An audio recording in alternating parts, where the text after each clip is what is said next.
Good morning, Scott here, known as Cantaloupe to some online, and I'm bringing a video to you on a subject that's interesting to me. It might be of interest to you or someone you know. If you notice a little puffiness in my eye, I have poison oak, just a touch of poison oak. Sometimes I get that once or twice a year. Anyway, I want to talk about some good news, actually real good news. For much of my life, I have been concerned and perplexed by an apparent disconnect in American legal justice. I do go on and on about legal justice because it's an important thing, especially if you're affected by it on a regular basis, like a lot of people are, and I have been in the past. It's a point of confusion, has been for me, for most of my life actually, trying to reconcile the idea that if a crime is thought to have been committed and it is observed by law enforcement, it is expected that somebody should answer for it. Okay, this is an obvious problem because suddenly you have a question of when and how are they reporting literally everything, or are they just, not doing their job? And I'm just looking at the design of the system itself in principle, the idea of it, not necessarily its practical implementation. I'm trying to understand how this makes any kind of sense. So it does actually make sense, and I finally answered the question. Long story short, but just to repeat the question itself one more time, consider, especially with the advancement of technology and surveillance, modern advancements, and the ability and expectation now that wherever you go, you're pretty much being recorded or watched by somebody, and the problem of if there isn't any kind of questionable activity or transgression, impropriety of some kind, that someone should have to respond to that every single time. And every single time it does not get responded to, that is every time somebody isn't arrested or cited for an infraction, that it is a crime or a dereliction of duty on the part of law enforcement. Okay, here's your problem, right? So I have struggled to understand this, and I finally figured it out. So here's the thing. The question itself is phrased badly, and I've been asking this question in the wrong way because it was posed to me all my life the wrong way.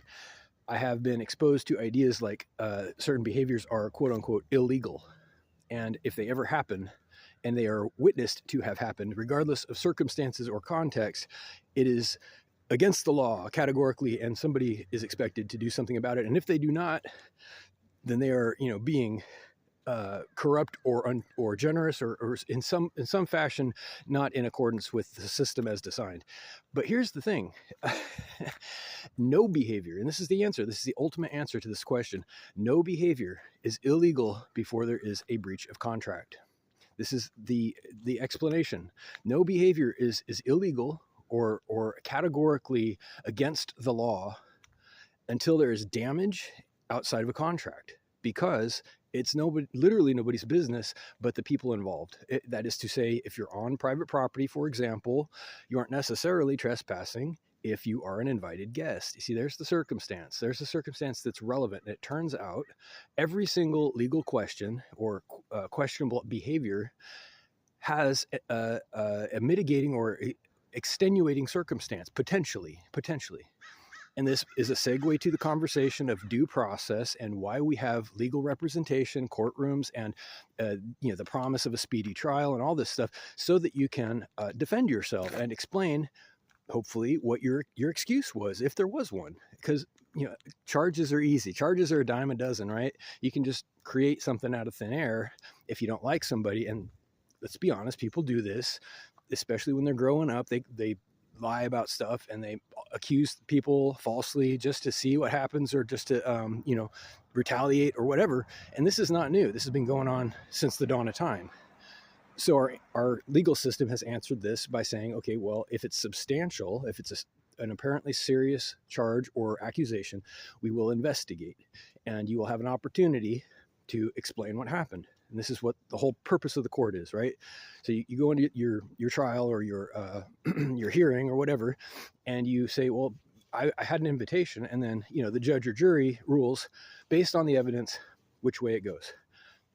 Obviously, it has to be substantial, because you can't just have every single little complaint go to court. That would be unsupportable. It would break the system. There would be too much. But so, in summary, once again, if something happens and it is observed to have potentially or questionably been in violation of some law, you're putting the cart before the horse already. That's the answer. There hasn't been a violation of the law until the judge says so. every single time. I'm quite sure of this. If there was damage of some kind, if there was a complaint, a trespass, a violation of space, a theft, or whatever, it can be investigated, charged, prosecuted, and if found guilty, then it is against the law at that point, but not before. And this is how the system is supposed to work. I think just about everybody has forgotten this, including and especially law enforcement, including and especially the courts themselves. I'm not sure what they're teaching people in law school, to be honest, but this is one of the things they really need to understand, that nothing is against the law until there's some kind of damage outside of a contract. That's all you need to know. There are legitimate cases for every single possible thing you can do. So if you like that idea, or if you don't like that idea, I want to hear from you. Reach out with questions or comments to whitehotrobot@gmail.com. Thank you.